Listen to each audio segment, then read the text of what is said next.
Salut les potos, c'est Paco. Je vais vous faire un petit récapitulatif de la config de la charrette. Alors, c'est une caisse de GT Turbo qu'on a récupérée. On est à la Martinique, hein, on a récupéré ce qu'on a trouvé. Donc c'est une caisse qui faisait du rallye. Donc on a dû corriger quelques défauts. Longeron, des trous à boucher, parce que la caisse elle avait été soudée, et puis toutes les soudures n'avaient pas été protégées, donc du coup ça rouillait. Donc on a réparé ce qu'on a pu. Bon, elle n'est pas en super état, elle paraît propre là, mais les sous-bassements ils sont un petit peu ravagés, on va dire. Donc on verra ça. Je cherche une autre caisse, mais bon, ici c'est compliqué à trouver. Donc la config de la charrette, actuellement c'est un F7R de Clio Williams, avec des pistons de Mégane 3 RS, des bielles forgées, vilebrequin d'origine, coussinerie métal. Alors, collecteur d'admission sur mesure, collecteur d'échappement de 20 VT Volkswagen. Donc du coup, les trous de sortie de culasse s'alignent, donc il faut juste refaire les trous pour fixer le collecteur. Donc ça se monte en lieu et place. Enfin, c'est les collecteurs basiques, hein.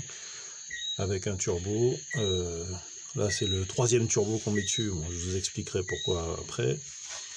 Alors, bobine de Volkswagen qui s'adapte parfaitement à la gestion. La gestion, c'est une Mega Squirt 2.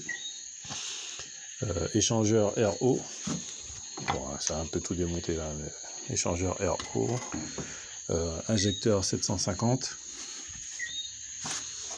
Pour freiner tout ça, on a des étriers de Mégane RS, des bibis à l'avant, une boîte JC5 de Laguna 2 litres.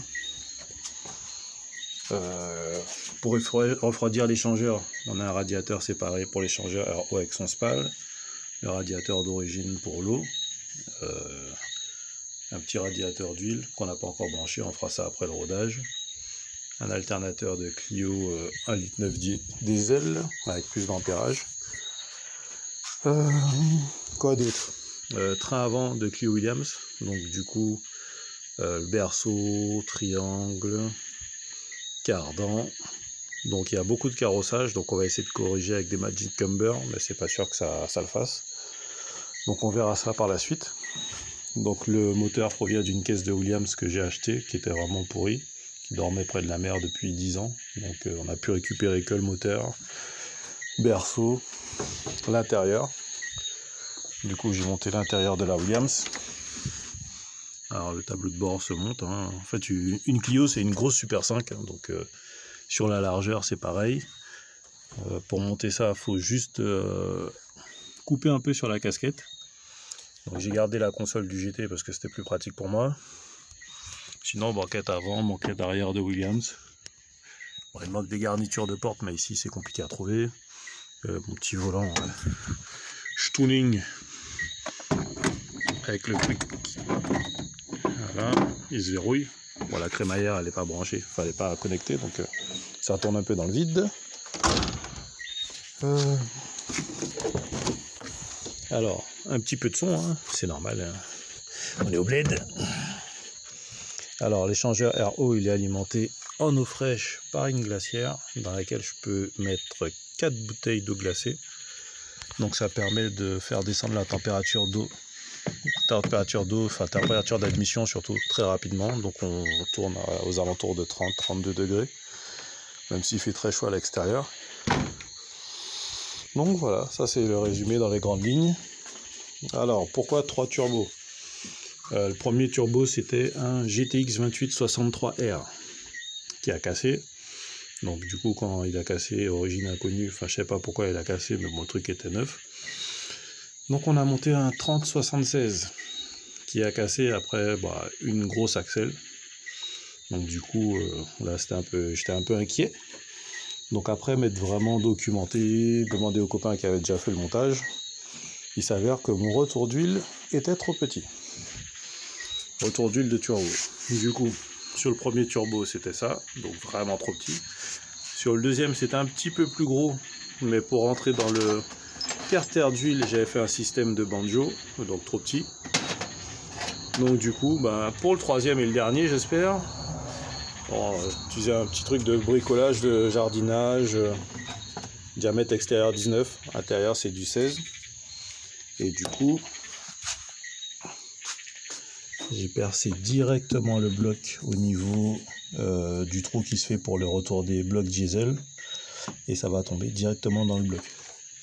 À savoir que mon premier montage tombait aussi dans le carter d'huile, mais un petit peu bas. Donc du coup, je pense que le faible diamètre, plus le fait que mon trou de retour soit dans l'huile, puisque sur le bloc de Williams, il y a 6 litres d'huile.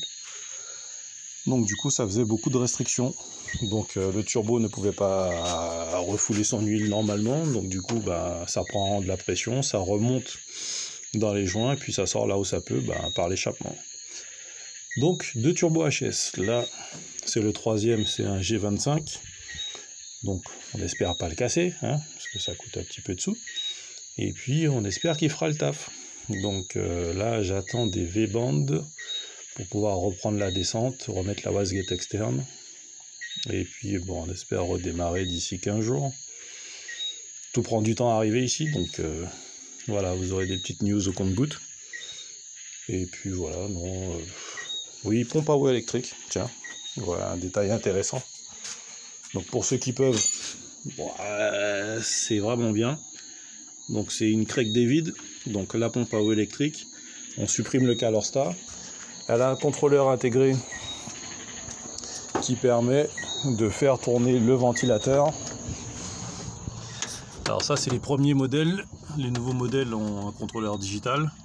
Donc là, on voit la température 75, 80 jusqu'à 95. Donc on sélectionne sa plage de température qu'on veut. Donc c'est fiable à plus ou moins 5 degrés d'après le constructeur.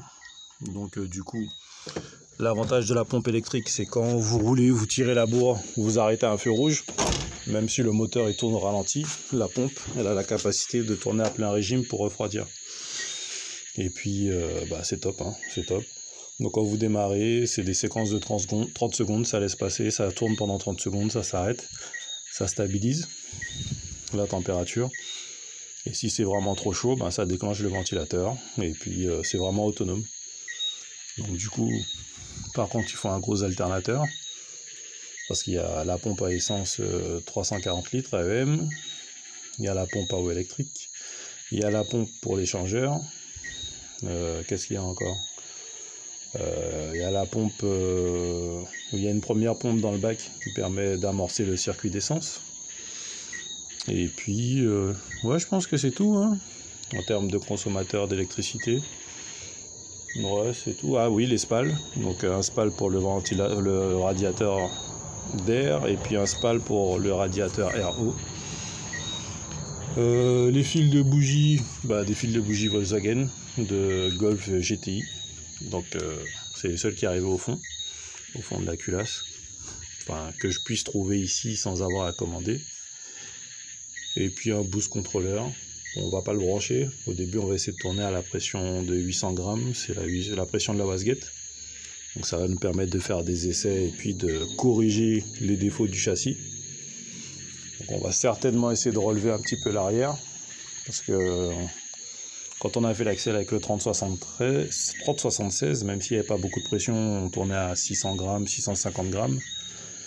Le train avant, il flotte un petit peu. Donc du coup, c'est super dangereux. On n'a même pas eu le temps de toucher le rupteur, qui pourtant était qu'à 6005, mais non, c'était un petit peu chaud.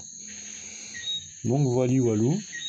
Pour l'adaptation du moteur, c'est simple, hein, souder le support de la Williams. Alors j'ai dû décaler un petit peu mon berceau parce que j'avais fait mon collecteur en dehors de la caisse, et il s'avère qu'une fois monté, moteur posé, le capot se fermait plus. Donc vu que je voulais qu'elle ait un petit aspect d'origine, j'ai dû décaler de 3 cm à peu près. Et puis voilà, le reste, j'ai fait un petit peu de tuning sur mon pare-choc avant, mais bon, on verra ça quand je vais remonter. Je vous ferai les petites mises à jour, j'espère la semaine prochaine. Et puis voilà, le retour d'huile, il est quasiment fini. Il n'y aura plus aucune restriction, hein. Donc ouais, chose à savoir, retour d'huile, pas de restriction. Pas de petit diamètre, faut que ça coule librement. Donc voilà, et puis on va continuer d'isoler la caisse en mettant la bande de l'autocollant thermique là, parce que quand on roule, il fait un petit peu chaud dans la caisse, on transpire des pieds. Et puis voilà, petit résumé de la charrette. Bon, dû mettre des cales parce que du coup les étriers, sinon ça rentre pas. Enfin, les roues ne rentrent pas à cause des étriers. Donc voilà, et puis on se voit au prochain épisode pour les prochaines mises à jour. À bientôt.